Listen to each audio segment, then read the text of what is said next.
ಎಲ್ರಿಗೂ ನಮಸ್ತೆ. ನಾನು ಅಭಿಷೇಕ್ ಶ್ರೀಕಾಂತ್. ಇಲ್ಲಿವರೆಗೂ ಲಕ್ಷಣ ನನ್ನ ಮೌರ್ಯ ಆಗಿ ನೋಡಿದ್ರಿ, ಇವಾಗ ವಧುಲಿ ಸಾರ್ಥಕ ಆಗಿ ನೋಡ್ತಾ ಇದ್ದೀರಾ. ಎರಡು ಕಂಪ್ಲೀಟ್ಲಿ ಡಿಫ್ರೆಂಟ್ ಕ್ಯಾರೆಕ್ಟರ್ಸ್, ತುಂಬಾ ಎಂಜಾಯ್ ಮಾಡ್ತೀರಾ. So yeah okay. ಏನು ಲಕ್ಷಣದಲ್ಲಿ ಮೌರ್ಯ ಅಂತ ಒಂದು ಇಂಟ್ರೊಡಕ್ಷನ್ ಏನ್ ಬಂದಿತ್ತು ಅವಾಗ್ಲೇ ಜನ ಡಿಸೈಡ್ ಆಗ್ಬಿಟ್ಟಿದ್ರು ಇದು ಪಕ್ಕ ಹೀರೋ ಮಟೀರಿಯಲ್ ಅಂತ. ಸೊ ಅದ್ರ ತಕ್ಕಂಗೆ ಈ ಒಂದು ಪಾತ್ರ ಬಂದಾಗ ನಿಮ್ಗೆ ಏನು ಅನ್ಸಿದ್ದೇನು? ಸೊ ಈ ಕ್ಯಾರೆಕ್ಟರ್ ಒಪ್ಕೊಳ್ಳೋಕ್ ಕಾರಣ ಏನು? ನನಗೆ ಕ್ಯಾರೆಕ್ಟರ್ ಒಪ್ಕೊಳಕ್ ಕಾರಣ first of all Param sir. ನಾನು ಅವ್ರನ್ನ I have huge respects towards him. ನಾನು ಆ್ಯಕ್ಚುಲಿ ಇದಕ್ಕಿಂತ ಮುಂಚೆ ಒಂದು ಸೀರಿಯಲ್ ಮಾಡ್ತಿದ್ದೆ, ನನ್ನ ದೇವರು ಅಂತ ಒಂದು ಸೀರಿಯಲ್ ಮಾಡ್ತಾ ಇದ್ದೆ. ಅದು ಮುಗೀತು. ನಾನು ಸೀರಿಯಲಲ್ಲಿ ಒಂದು ಬ್ರೇಕ್ ತೊಗೊಳೋಣ, ಯಾಕಂದರೆ ಸೀರಿಯಲ್ ಲೈಫ್ ತುಂಬ ಮೊನಾಟನಸ್ ಆಗಿರುತ್ತಲ್ವ. ಅಟ್ಲೀಸ್ಟ್ ಒಂದು 2 months ಬ್ರೇಕ್ ತೊಗೊಳೋಣ ಅಂತಿದ್ದೆ. ಯಾಕಂದರೆ ಒಂದು ಸಿನಿಮಾ ಬೇರೆ ಇತ್ತು, ಒಂದು ಪೊಲೀಸ್ ಕ್ಯಾರೆಕ್ಟರ್ ಮಾಡ್ತಾ ಇದ್ದೆ, ಲುಕ್ ಚೇಂಜ್ ಮಾಡಬೇಕಾಗಿತ್ತು, ಬ್ರೇಕ್ ತೊಗೊಳೋಣ ಅಂತಿದ್ದೆ. Suddenly I get Param sir's call out of nowhere. And Param sir hello sir ಅಂದರೆ ಒಂದು ಲುಕ್ ಟೆಸ್ಟ್ ಬರಬೇಕು ಅಂತ ಹೇಳಿದ್ರು. ನಾನು ಏನಕ್ಕೆ ಏನೂ ಕೇಳಿಲ್ಲ. ಅವ್ರು ಕಾಲ್ ಮಾಡೋದೇ ಒಂದು ಜೆನ್ಯೂನ್ ರೀಸನ್ ಇದ್ದರೆ ಕಾಲ್ ಮಾಡ್ತಿರಲ್ಲ, ಮಾಡಲ್ಲ ಅಂತ ಗೊತ್ತು. ಲುಕ್ ಟೆಸ್ಟ್ ಕೊಟ್ಟೆ ಮೇಲೆ ಗೊತ್ತಾಯಿತು ದ್ಯಾಟ್ ಇದು ಏನು ಒಂದು ಸೀರಿಯಲ್ಗೆ ಹೀರೋಗೆ ನೋಡ್ತಾ ಇದ್ದಾರೆ ಅಂತ. ಈ ಥರ ಒಂದು ಹಲವಾರು ಆಗಿತ್ತು ಲುಕ್ ಟೆಸ್ಟ್ ಎಲ್ಲ. ಆಮೇಲೆ ನಾವು ಹೀರೋ ಮೆಟೀರಿಯಲ್ ಅಂತ ನಾವು ಅನ್ಕೋಬೋದು ಅಷ್ಟೇ, ಅದು ಕಥೆನೇ ನಮ್ಮನ್ನ ಚೂಸ್ ಮಾಡಬೇಕು. ಎಷ್ಟೊಂದು ಸಲ ಇನ್ನೇನು ಸಿಕ್ಕಿದೆ ಅಂತ ಅನ್ನೋ ಸಿಚುವೇಶನ್ಗೆ ಹೋಗಿ ಬೇರೆ ಯಾರೋ ಮಾಡಿದ್ದಾರೆ. ಆ ಥರ ಎಲ್ಲ ಪ್ರತಿಯೊಬ್ಬರ ಲೈಫಲ್ಲೂ ಆಗಿರುತ್ತೆ, ನನ್ನ ಲೈಫಲ್ಲೂ ಆಗಿದ್ದಾರೆ 2-3 ಸೀರಿಯಲಲ್ಲಿ. ಸೊ ಇದು ಅದೇ ಥರ ವಿತೌಟ್ ಎನಿ ಎಕ್ಸ್ಪೆಕ್ಟೇಷನ್ಸ್ ಹೋಗಿ ನನ್ನ ಪಾಡಿಗೆ ನಾನು gave my look test to my ability. ಆಮೇಲೆ thankfully the team like me and thank you Colors for picking me. ಅದರಿಂದ I got this role and just very grateful that I am playing the lead here. Okay. Promo ತುಂಬಾ ಚೆನ್ನಾಗಿ ಬಂದಿದೆ. ನಿಮ್ಮ introduction ಒಂಥರ ಸಖತ್ ಜಬರ್ದಸ್ತ್ ಆಗೇ ಇತ್ತು. ಅಂಡ್ ನೀವು ಅಷ್ಟೇ ತುಂಬಾ ಚೆನ್ನಾಗಿ ಕಾಣಿಸ್ತಾ ಇದ್ದೀರಾ ಪ್ರೋಮೋಲಿ. Thank you. So as a businessman ಆಗಿ ಒಂದು ಏನು ಪಾತ್ರ ಇದೆ, ಸೊ ಈ ಹೋಮ್ವರ್ಕ್ ಮಾಡಿದ್ರಾ ಅಥವಾ ರ್ಯಾಂಡಮ್ ಆಗಿ ರೆಡಿ ಆದ್ರಾ ಹಿಂಗೆ ಅಂತ? ಇಲ್ಲ, ರ್ಯಾಂಡಮ್ ಆಗಿ ರೆಡಿ ಆಗಿದ್ದಲ್ಲ. ಯಾಕಂದ್ರೆ ನಾನು I am use to doing, ನಾನು ತುಂಬಾ ನೆಗೆಟಿವ್ ಕ್ಯಾರೆಕ್ಟರ್ಸ್ ಮಾಡಿದ್ದೀನಿ. ಇಟ್ಸ್ ಆಲ್ ಬಿನ್ ತುಂಬಾ ಎಕ್ಸಾಜರೇಟೆಡ್ ಆಗಿ ಇರೋ ರೋಲ್. ಸೊ ಈ ರೋಲ್ ಪರ್ಟಿಕ್ಯುಲರ್ ರೋಲಲ್ಲಿ ನಾನು everything is become very settled. ಆಮೇಲೆ ಎಷ್ಟು ಬೇಕಷ್ಟೇ ಮೂಮೆಂಟ್ ಮಾಡಿಕೊಂಡು, ಎಷ್ಟು ಬೇಕಷ್ಟೇ ಮಾತಾಡಿಕೊಂಡು, ಇದರಲ್ಲಿ ನೀನು ಪ್ರತಿಯೊಂದು ಮಾತಿಗೂ ವೇಟೇಜ್ ಇರುವಂಥ ಒಂದು ಕ್ಯಾರೆಕ್ಟರ್. ಆಮೇಲೆ ಒಂದು ಮೇಜರ್ ಟ್ರಾನ್ಸ್ಫರ್ಮೇಷನ್ ಆಯಿತು ಏನಂದರೆ, ನಾನು ಒಂದು ಸಿನಿಮಾ ಮಾಡ್ತಿದ್ದೆ ಪೂರ್ವಪರ ಅಂತ. ಅದರಲ್ಲಿ ನಾನು ಸ್ವಲ್ಪ ಮಸಲ್ ಮಾಸ್ ಪುಟ್ ಆನ್ ಮಾಡಬೇಕಾಗಿತ್ತು. ಬಟ್ ಅದೇ ಮಸಲ್ ಮಾಸಲ್ಲಿ ನಾನು ಏನಾದ್ರು ಬ್ಲೇಸರ್ ಅದು ಇದು ಹಾಕೊಂಡಿದ್ರೆ it would look very odd, ತುಂಬ ಬಿಗ್ ಬಲ್ಕಿ ಆಗಿ. ಸೊ ನಂಗೆ 1 ತಿಂಗಳು ಟೈಮ್ ಇತ್ತು. ಆ ಟೈಮಲ್ಲಿ I have lost about 6 kgs naturally. So to fit into this character and this size, I had to lose about 6 kgs and I tried to ಹೊಸದಾಗಿ ಏನೋ ಮಾಡಿರೋದಂದ್ರೆ, ಇದು ನನ್ನ ಮೊದಲನೇ ಸಲ ಈ ಔಟ್ಫಿಟ್ಟಲ್ಲಿ ನೀವು ನೋಡ್ತಾ ಇರೋದು. ಆ್ಯಂಡ್ ಮೊದಲನೇ ಸಲ ಈ ಥರ ಒಂದು ಕ್ಯಾರೆಕ್ಟರ್ ಹೇಗೆ ಅಂದರೆ ಸ್ವಲ್ಪ ಮೆಚೂರ್ಡ್ ಆಗಿರ್ತಾರೆ, ಮದುವೆ ಆಗಿರುತ್ತೆ. And I can not look like college ಹುಡುಗನ ಥರ ಕಾಣಲ್ಲ. ಮದುವೆ ಆಗಿರೋರು ಯಾರು ಕಾಲೇಜ್ಗೆ ಹೋಗ್ತಾರೆ? ಅದಾದ್ಮೇಲೆ ಸ್ವಲ್ಪ ಮೆಚೂರ್ ಆಗಿರಬೇಕು ಅಂತ ಇದೊಂದು ಡಿಫ್ರೆಂಟ್ ಬಿಯರ್ಡ್ ಸ್ಟೈಲ್ ಟ್ರೈ ಮಾಡಿ, ಏನೋ ವಿಭಿನ್ನವಾಗಿ ಏನೋ ಟ್ರೈ ಮಾಡಿ ನಿಮ್ಮನ್ನ ಎಂಟರ್ಟೈನ್ ಮಾಡೋಕ್ಕೆ ಇದೆಲ್ಲ ಕಷ್ಟಪಡ್ತಾ ಇರೋದಷ್ಟೇ. ಯಾ. ಓಕೆ. ಸೊ ಪರ್ಟಿಕ್ಯುಲರ್ಲಿ ಒಂದು ಪ್ರೋಮೋ ಸೀನ್ ಬಗ್ಗೆ ಮಾತಾಡೋದಾದ್ರೆ, the legend actress Vinaya Prasad ma'am ನಿಮ್ಮ ಒಂದು ತಾಯಿ ಪಾತ್ರ ಮಾಡ್ತಾ ಇದ್ದಾರೆ. ಸೊ ಇನ್ನು ಯಾರೆಲ್ಲ ನಿಮ್ಮ family as a hero family ಇರ್ತಾರೆ, ಸೊ ಅವರ ಜೊತೆಗಿನ ಎಕ್ಸ್ಪೀರಿಯನ್ಸ್ ಹೇಗಿತ್ತು? ಆ್ಯಕ್ಚುಲಿ ಹೇಳ್ಬೇಕಂದ್ರೆ ಪ್ರೊಮೋದೆಲ್ಲ ನಮ್ಮ ಹೀರೋ ಫ್ಯಾಮಿಲಿಯವ್ರನ್ನ ಜಾಸ್ತಿ ರಿವೀಲ್ ಮಾಡಿಲ್ಲ. ಐ ಥಿಂಕ್ ನಾವು 27 ತನಕನೇ ವೇಟ್ ಮಾಡಬೇಕಾಗತ್ತೆ. ನಮ್ಮ ಫ್ಯಾಮಿಲಿಲೂ ಜಾಮ್ ಪ್ಯಾಕ್ ಜನ ಇದ್ದಾರೆ. ಒಬ್ಬೊಬ್ಬರು ಎಲ್ಲರಿಗೂ ಎಕ್ಸ್ಪೀರಿಯನ್ಸ್ ಆಗಿದೆ, ಒಬ್ಬೊಬ್ರು ಒಂಥರ ಕ್ಯಾರೆಕ್ಟರ್ಸು. ಆಮೇಲೆ ನೀವು ಶಾಕ್, ಇದು ಸ್ಟಾರ್ಟ್ ಆದಾಗ ಹೇಳ್ತಾರೆ ಇವರು ಇದ್ದಾರಾ ಅಂತ. ತುಂಬ ಜನ ಇದ್ದಾರೆ. ಆಮೇಲೆ ಏನಂದರೆ ನನಗೆ ಸೆಟ್ಟಲ್ಲಿ it's like an acting class. Vinaya ma'am ಇರ್ತಾರೆ. ಆ್ಯಂಡ್ ಇನ್ನೇ ಡೌಟ್ಸ್ ಇದ್ರು, ಇಟ್ಸ್ ವೆರಿ ವೆರಿ ಕಂಫರ್ಟಬಲ್ ಅವ್ರಿಗೆ ಏನಾರು ಕೇಳಬೇಕಂದ್ರು ಅಷ್ಟೇ. ಆಮೇಲೆ ನಮ್ಮನೆ ಹೇಗಿದೆ ಅಂದರೆ ಈ ಥರ ದೊಡ್ಡ ವೆರಿ ಸ್ಪೇಷಿಯಸ್ ಹೌಸ್. ಸೊ ನಾವೆಲ್ಲ ಒಟ್ಟಿಗೆ ಕೂತ್ಕೊಂಡು ಊಟ ಮಾಡ್ತೀವಿ ಡೈನಿಂಗ್ ಟೇಬಲ್ ಮೇಲೆ. ಲಿಟ್ರಲಿ ಲಂಚ್ ಬ್ರೇಕಲ್ಲೂ ಒಟ್ಟಿಗೆ ಊಟ ಮಾಡ್ತೀವಿ. ಊಟ ಮಾಡಿದಾಗ ಏನಾಗುತ್ತೆ, ನಮ್ಮ ಬಾಂಡ್ ಎಲ್ಲ ತುಂಬ ಇಟ್ಸ್ ಬಿಕಮ್ ಲೈಕ್ ಎಲ್ಲರೂ ಫ್ರೆಂಡ್ಸ್ ಥರ, ಒಂದು ಫ್ಯಾಮಿಲಿ ಥರನೇ ಫೀಲಿಂಗ್ ಬರುತ್ತೆ. And they just enjoying every bit of it ಅಷ್ಟೇ. ಓಕೆ. ನಾವು ಈ ಮದರ್ ಮತ್ತೆ ಈ ಸಣ್ಣ ಅಮ್ಮ ಮಗನ ನಡುವಿನ ಒಂದು ಎಮೋಷನ್, ಒಂದು ಆ ಬಾಂಡಿಂಗ್ ಏನು ಇರುತ್ತೆ ಅದನ್ನ ಎಕ್ಸ್ಪೆಕ್ಟ್ ಮಾಡ್ಬೋದಾ? ಅಥವಾ ತುಂಬಾ ಸ್ಟ್ರಿಕ್ಟ್ ಮದರ್, ತುಂಬಾ ಸ್ಟ್ರಿಕ್ಟ್ ಸನ್, ಆ ಥರದ್ದು ಏನಾದರೂ ಇದೆಯಾ? ಇಲ್ಲ, ತುಂಬ ಅಮ್ಮ ಮಗ ಇಬ್ರು ತುಂಬ ಮುದ್ದು ಮಾಡ್ತಾರೆ ಟು ಈಚ್ ಅದರ್. ಆದರೆ ಇದ್ರಲ್ಲಿ ಏನಂದರೆ ಒಂದು ಬೌಂಡ್ರಿ ಇದೆ. ಅಂದರೆ ನಾನು ಅಮ್ಮನ ಜೊತೆ ಎಷ್ಟೇ ಕ್ಲೋಸ್ ಇದ್ರು ಅವ್ರ ಮೇಲೆ ಅವ್ರಿಗೊಂದು ರೆಸ್ಪೆಕ್ಟ್ ಇರುತ್ತಲ್ಲ, ಅಮ್ಮನ್ನ ಎಷ್ಟು ಬೇಕಷ್ಟು. ಇದಕ್ಕಿಂತ ಜಾಸ್ತಿ ಹೋದರೆ ನಮ್ಮಿಬ್ಬರು ರಿಲೇಷನ್ಶಿಪ್ಗೆ ಏನಾರು ಆಗ್ಬೋದು. ಆ ಥರ ಒಂದು ಹೆಂಗೆ ಎಕ್ಸಾಂಪಲ್ ಹೇಳೋದು, ಎಕ್ಸಾಂಪಲ್ ಅಮ್ಮ ಮಲಗಿದ್ದಾರೆ ಅಂತಂದರೆ ನಾನು ಡಿಸ್ಟರ್ಬ್ ಮಾಡೋಕ್ಕಲ್ಲ. ಓ ಅಮ್ಮ ಮಲಗಿದ್ದಾರೆ, ಎದ್ಮೇಲೆ ಮಾತಾಡೋಣ. ಆ ಥರ ಒಂದು ಬೌಂಡ್ರೀಸ್ ನನಗೂ ಇದೆ, ಅವ್ರಿಗೂ ಇದೆ. ಡೈರೆಕ್ಟಾಗಿ ಏನೂ ಕೇಳಲ್ಲ. ಏನಾರು ಪ್ರಾಬ್ಲಮ್ ಇದೆಯಾ ಅಂತ ಇಂಡೈರೆಕ್ಟಾಗಿ ಕೇಳೋದು, ಆ ಥರ ಆ ಬಾಂಡಿಂಗ್ ಅಂತೂ ಇದ್ದೇ ಇದೆ. ಬಟ್ ಮ್ಯೂಚುವಲ್ ರೆಸ್ಪೆಕ್ಟ್ ತುಂಬ ಇದೆ. ಓಕೆ. ರಿಯಲ್ ಲೈಫ್ ಅಲ್ಲೂ ನಿಮ್ಮ ಮತ್ತು ಮದರ್ ಜೊತೆಗಿನ ಬಾಂಡಿಂಗ್ ತುಂಬಾ ಬ್ಯೂಟಿಫುಲ್, ನಿಮ್ಮ ಅಮ್ಮನ ಜೊತೆಗಿನ ಬಾಂಡಿಂಗ್ ತುಂಬಾ ಬ್ಯೂಟಿಫುಲ್ ಆಗಿದೆ. ಸೊ ಆ ಬಗ್ಗೆ ಹೇಳೋದಾದ್ರೆ ಅದು ಏನಾದ್ರೂ ಇಲ್ಲಿ ಹೆಲ್ಪ್ ಆಯ್ತಾ?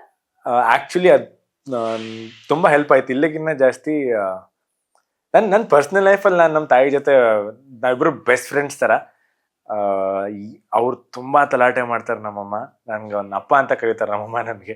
ಯಾಕಂದ್ರೆ ಚಿಕ್ಕ ಮಗು ನನ್ನ ಜೊತೆ ಎಲ್ಲಿ ಬಂದರೂ ಚಿಕ್ಕ ಮಗು ಥರ ಆಡ್ತಿರ್ತಾರೆ. ಏನೋ ಅದು ಕೊಡಿಸು ಇದು ಕೊಡಿಸು, ಅಲ್ಲಿ ಹೋಗೋಣ ಇಲ್ಲಿ ಹೋಗೋಣ ಅಂತ. ಬಟ್ ನಮ್ಮಪ್ಪ ಸ್ವಲ್ಪ ಸ್ಟ್ರಿಕ್ಟ್. ಅವ್ರಿಗೆ ಸ್ವಲ್ಪ ಗ್ರಂಪ್ ಇರೋದು ಇಷ್ಟ ಆಗಲ್ಲ. ನನ್ನ ಜೊತೆ ಇದ್ದಾಗ ಅವ್ರು ಫುಲ್ ಕಂಪ್ಲೀಟಾಗಿ ಚಿಕ್ಕ ಮಗು ಥರ ಆಟ ಆಡ್ಕೊಂಡು ಎಲ್ಲರೂ ಕರ್ಕೊಂಡು ಹೋಗು, ಇದು ತಿನ್ನಿಸು ಅದು ತಿನ್ನಿಸು. ಅದು ತುಂಬ ಹೆಲ್ಪ್ ಆಯ್ತು. ಯಾಕಂದರೆ ನನ್ನ ತಾಯಿ ಜೊತೆ ಒಂದು ನನ್ನ ಬೆಸ್ಟ್ ಫ್ರೆಂಡ್ ನನ್ನ ತಾಯಿನೇ ಆದಾಗ ಐ ಥಿಂಕ್ ತಾಯಿ ನಮ್ಗೆ ಒಳ್ಳೇದು ಬಯಸೋಷ್ಟು ಬೇರೆ ಯಾರು ಅದನ್ನ ಬಯಸಲ್ಲ. ಅದು ನಾವು ಕಣ್ಣಾರೆ ನೋಡ್ತೀವಲ್ಲ, ಆಮೇಲೆ ಅವ್ರ ಕಣ್ಣಲ್ಲಿ ಖುಷಿ ನೋಡ್ತೀವಲ್ಲ, ಅದು ನಂಗೆ ತುಂಬಾ ಅಂದ್ರೆ ತುಂಬಾ ಇಷ್ಟ. ನಾನು ನಮ್ಮ ತಾಯಿಗೋಸ್ಕರ ಏನ್ ಮಾಡೋಕ್ಕೂ ರೆಡಿ. ಯಾಕಂದ್ರೆ ಆ ಮುಖದಲ್ಲಿ ಆ ಖುಷಿ ಇದೆಯಲ್ಲ, ಅವರು ಆಸ್ ಸಿಂಪಲ್ ಆಸ್ ಅವ್ರಿಗೊಂದು ಚಾಕ್ಲೇಟ್ ಕೊಟ್ಟರು ಅಷ್ಟೇ, ಏನು ಜಾಸ್ತಿ ಎಕ್ಸ್ಪೆಕ್ಟೇಷನ್ ಇಲ್ಲ. ಒಂದು ಚಾಕ್ಲೇಟ್ ತಿನ್ಬೇಕು, ಥ್ಯಾಂಕ್ ಯು ಕಣೋ, ಎಷ್ಟು ಖುಷಿಯಾಗಿ ತಿಂತಾರೆ. ಅದು that's what I look out for. And ಅದು ನನಗೆ ತುಂಬಾ ಹೆಲ್ಪ್ ಆಯ್ತು ವಿತ್ ದಿಸ್ ಸೀರಿಯಲ್ ಆಲ್ಸೋ. ಆಮೇಲೆ ಒನ್ ವೇ ಆಗಲ್ಲ ಇದು. ಇವಾಗ ನಾನು ಆ ಥರ ನೋಡಬೇಕು, ಒಂದು ತಾಯಿನ ಹತ್ರ ನೋಡ್ಬೇಕು ಅಂದ್ರೆ ಅವರು ನನ್ನ ಮಗನಾಗಿ ನೋಡ್ಬೇಕು ಅಲ್ವಾ. ಸೊ ನಾನು ವಿನಯ ಮ್ಯಾಮ್ಗೆ ಅದು ಕೊಟ್ಟರು ಕೂಡ ಅವ್ರು ನನ್ಗೆ ಕೊಟ್ಲಿಲ್ಲ ಅಂದ್ರೆ ವರ್ಕೌಟ್ ಆಗೋದೇ ಇಲ್ಲ. ಬಟ್ ಇಲ್ಲಿ ತುಂಬಾ ಚೆನ್ನಾಗಿದೆ. ಅವರು ಅಷ್ಟೇ ನನ್ನ ಓಪನ್ ಆರ್ಮ್ಸ್ ಆಗಿ ಮಗ ಟ್ರೀಟ್ ಮಾಡಿದ್ದಾರೆ, ನಾನು ಓಪನ್ ಆರ್ಮ್ಸ್ ಅಮ್ಮ ಟ್ರೀಟ್ ಮಾಡಿದ್ದೀನಿ. ಅದೇ ನಾನು ಮತ್ತೆ ನನ್ನ ಒರಿಜಿನಲ್ ತಾಯಿ ಆಟ ಆಡ್ದಷ್ಟಿಲ್ಲ.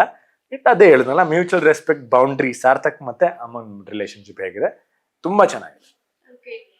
ಏನಿದು ಎಲ್ಲರೂ ಫಸ್ಟ್ ಲವ್ ಮದ್ವೆ ಅಂತ ಇದ್ರೆ ಸಾರ್ಥಕ್ ಮಾತ್ರ ಫಸ್ಟ್ ಡಿವೋರ್ಸ್ ಅಂತಾನೆ ಬರ್ತಾ ಇದ್ದಾರೆ. ಇಲ್ಲ, ಆಕ್ಚುಲಿ ಹೇಳ್ಬೇಕಂದ್ರೆ ಪ್ರೀತಿ ಅಂತೂ ಎಲ್ಲಾ ಕಡೆ ಇದೆ. ಎಲ್ಲ ಪ್ರೀತಿ ಪ್ರೀತಿ ಪ್ರೀತಿ ಪ್ರೀತಿ ಪ್ರೀತಿ ಅದ್ರ ಮುಂದೆ ಏನು. ಅದಕ್ಕೆ ದಟ್ಸ್ ವೈ ನಂಗೆ ಈ ಕತೆ ತುಂಬಾ ಇಷ್ಟ. ಯಾಕಂದ್ರೆ ಇದು ಸಿಚುವೇಶನ್ ತಕ್ಕಂಗೆ ಇವಾಗ ನಮ್ ಸುತ್ತಮುತ್ತ ಏನ್ ಟ್ರೆಂಡ್ ಆಗ್ತದೆ ಅದ್ರ ಪ್ರಕಾರ ಮಾಡಿರೋ ಕತೆ. ಆಮೇಲೆ ಇದು ಸುತ್ತೋಡಿಯೋ ಅಂತ ಕತೆ ಅಲ್ಲ. ಸೀರಿಯಲ್ಸ್, ಟಿಪಿಕಲ್ ಸೀರಿಯಲ್ಸ್ ಜನ ಒಪಿನಿಯನ್ ಏನಿರೋದು ತುಂಬಾ ಸುತ್ತೋಡಿಸ್ತಾರೆ, ಅಲ್ಲೇ ಅದೇ ಅದೇ ಅದೇ ಅಂತ. ಇದು ಹತ್ರ ಅಲ್ಲ. ಇಟ್ಸ್ ನಿಜ ಹೇಳ್ಬೇಕಂದ್ರೆ ನಮ್ಮ ಕತೆನೇ ನಮ್ಮ ಹೀರೋ. ನಾವೆಲ್ಲ ಪಾತ್ರಧಾರೀಸ್ ಅಷ್ಟೇ, ಕತೆನೇ ಹೀರೋ. ಕತೆಗೆ ತಕ್ಕಂಗೆ ಕತೆಗೆ ಯಾರ್ಯಾರು ಕ್ಯಾರೆಕ್ಟರ್ಸ್ ಬೇಕು ಅವ್ರವ್ರ ಕ್ಯಾರೆಕ್ಟರ್ಸ್ ಚೂಸ್ ಮಾಡ್ಕೊಂಡಿದೆ ಹೊರತು ಇದ್ರಲ್ಲಿ ನಾವೇ ಗ್ರೇಟ್, ನಮ್ದು ಹೀರೋಯಿನ್ ಹತ್ರ ಏನೂ ಇಲ್ಲ. ಆಮೇಲೆ ಎಷ್ಟು ಜನ ಇದ್ದಾರೆ ನಮ್ಮ ಸೀರಿಯಲ್ ಅಲ್ಲಿ, ನೀವು ನೋಡ್ಬೇಕು. ಪ್ರತಿಯೊಬ್ಬೊಬ್ಬರಿಗೂ ಒಂದೊಂದು ಪರ್ಟಿಕ್ಯುಲರ್ ಐಡೆಂಟಿಟಿ ಇದೆ, ಅವ್ರದೇ ಆದಂತ ಒಂದು ಟ್ರ್ಯಾಕ್ ಇದೆ. there are so many tracks ನಮ್ಮ ಸೀರಿಯಲ್ ಅಲ್ಲಿ. ಒಂದು ಬಿಸ್ನೆಸ್ ಟ್ರ್ಯಾಕ್ ಇದೆ, ಒಂದು ಕೋರ್ಟ್ ಕೇಸ್ ಲಾಯರ್ ಟ್ರ್ಯಾಕ್ ಇದೆ, ಒಂದು ಪಾರ್ಟಿ ಟ್ರ್ಯಾಕ್ ಇದೆ. ನಾನು ತುಂಬಾ ರಿವೀಲ್ ಮಾಡೋಕ್ಕಾಗಲ್ಲ, ಬಟ್ ತುಂಬಾ ಎಂಜಾಯ್ ಮಾಡ್ತಾರೆ. Everything is different, every episode is new. ಆಮೇಲೆ ಕತೆ ನಾನು ಇಲ್ಲಿವರೆಗೂ ಒಂದು 20 ಎಪಿಸೋಡ್ಸ್ ಕತೆ ನೋಡಿದ್ದೀನಿ. ಆ 20 ಎಪಿಸೋಡ್ಸು ಕೂಡ ಎವ್ರಿ ಎಪಿಸೋಡ್ ಇಸ್ ಡಿಫ್ರೆಂಟ್. ಏನೋ ಒಂದು ಹೊಸದು. ಎಂಡ್ ಆಫ್ ದಿ ಡೇ ನಾವಿರೋದು ನಿಮ್ ಎಂಟರ್ಟೈನ್ ಮಾಡಕ್ಕಲ್ವಾ. ಸೊ ಡೆಫಿನೆಟ್ಲಿ ಎಂಟರ್ಟೈನ್ ಆಗ್ತೀರಾ. ಓಕೆ. ಕತೆ ಯಾರು ಮಾಡ್ತಾ ಇರೋದು? ಪರಂ ಸರ್ ಮಾಡ್ತಾ ಇರೋದು? ಕತೆ ನನ್ನ ಫೇವ್ರೆಟ್ ಮಿಸ್ಟರ್ ಪರಮೇಶ್ವರ್ ಗುಂಡ್ಕಲ್ ಅವ್ರು ಮಾಡ್ತಾರೆ. ಎಸ್. ಸೊ ನೋ ವಂಡರ್, ಅವರೊಬ್ರು ಹೀಸ್ ಸೂಪರ್ ಟ್ಯಾಲೆಂಟೆಡ್. ಅವ್ರ ಬಗ್ಗೆ ಹೇಳ್ಬೇಕು ಅಂತಂದ್ರೆ, ಇವಾಗ ನಮ್ಮ ತಲೆಯಲ್ಲಿ ಇವಾಗ point A to point B destination ಇದ್ರೆ, ಅವ್ರಿಗೆ ಹತ್ರ ಅಲ್ಲ. ಅವ್ರು he'll think point A, point B, point C, 1000 ತರ ಯೋಚನೆ ಮಾಡಿರ್ತಾರೆ. ಅದು I think he super human to think of it like that. ಅವ್ರು ಇಲ್ಲಿರ್ಬೋದು, ಬಟ್ ತಲೆ ಮಾತ್ರ ಎಲ್ಲೆಲ್ಲೆಲ್ಲೋ ಓಡ್ತಾ ಇರುತ್ತೆ. So he's a brilliant story writer also. He's a brilliant writer. So ಕತೆ ನೋಡಿದಾಗ ಗೊತ್ತಾಗುತ್ತೆ, I agreed to this project because ಕತೆ was very good. Lovely ಕತೆ. ಓಕೆ. ಪರಂ ಸರ್ ಓನ್ಲಿ ಪ್ರೋಮೋ ಡೈರೆಕ್ಷನ್ ಮಾಡಿರೋದಾ ಅಥವಾ ಹೋಲ್ ಇರ್ತಾರ? ಪರಂ ಸರ್ ಪ್ರೋಮೋಗ್ ಮಾತ್ರ ಬಂದಿದ್ರು. ಪರಂ ಸರ್ ಡೈರೆಕ್ಷನ್ಗೆ ಏನು ಅವ್ರು ಅದೇ ಹೇಳ್ತಾರೆ, ಕ್ರಿಯೇಟಿವ್ ಫ್ರೀಡಮ್ ಕೊಡ್ತಾರೆ. ನಮ್ ಡೈರೆಕ್ಟರ್ ಬಂದು ಸುಭಾಷ್ ಸರ್ ಅಂತ. ಹೀಸ್ ಡೈರೆಕ್ಟೆಡ್ ಗೀತಾ, ಆಮೇಲೆ ಕಂಡ ಸಂಪಿಗೆ ಅವರೆಲ್ಲ. So Param sir is the writer of this story. He give definitely. ಅವ್ರ ಟೆಕ್ನಿಕಲ್ ಟೀಮ್ ಏನಾಗುತ್ತೆ ನನಗಂತೂ ಗೊತ್ತಿಲ್ಲ, ನನ್ನ ಜೊತೆ ಡಿಸ್ಕಸ್ ಮಾಡಲ್ಲ. ಬಟ್ ಐ ಥಿಂಕ್ ಇನ್ಪುಟ್ಸ್ ಎಲ್ಲ ಇದ್ದೇ ಇರುತ್ತೆ ಅಂತ I feel. Production, oh my God, actually ಹೇಳ್ಬೇಕಂದ್ರೆ I am very lucky to be in this project. ಯಾಕಂದ್ರೆ ಡೈರೆಕ್ಟರು, ನಮ್ಮ ರೈಟರು, ನಮ್ಮ ಪ್ರೊಡ್ಯೂಸರ್ ಎಲ್ಲ ಸೂಪರ್ ಹಿಟ್ ಕೊಟ್ಟವರು.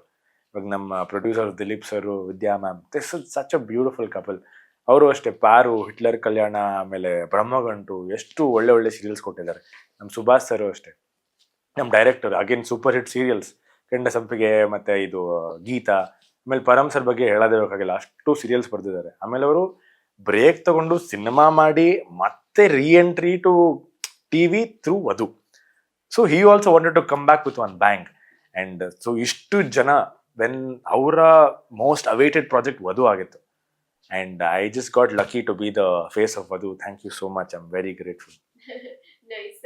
ಓಕೆ, ಪ್ರೋಮೋ ಲಾಂಚ್ ಆದಾಗ ವೀಕ್ಷಕರ ರೆಸ್ಪಾನ್ಸ್ ಹೇಗಿತ್ತು? ಆಲ್ರೆಡಿ ಇನ್ನ ತುಂಬಾ ಬೇರೆ ಬೇರೆ ಶೇಡ್ ಅಲ್ಲಿ ನೋಡಿದ್ದು, ಸೊ ಇದ್ರ ಬಗ್ಗೆ ಹೇಗಿತ್ತು ಪರ್ಟಿಕ್ಯುಲರ್ ಆಗಿ? ನನಗೆ I think I am very lucky. People accepted me with open arms. ಎಲ್ಲರೂ ಖುಷಿಯಾಗಿ ಎಷ್ಟು ಚೆನ್ನಾಗಿ ಕಾಣ್ತಾ ಇದೆಯಾ, ತುಂಬ ಚೆನ್ನಾಗಿದೆ, ಪ್ರೋಮೋ ಚೆನ್ನಾಗಿದೆ, ನಿಮ್ಮ ವಾಕಿಂಗ್ ಸ್ಟೈಲ್ ಚೆನ್ನಾಗಿದೆ, ತುಂಬ ತುಂಬ ಪಾಸಿಟಿವ್ ರೆಸ್ಪಾನ್ಸ್ ಬಂತು. So very grateful. Thank you guys.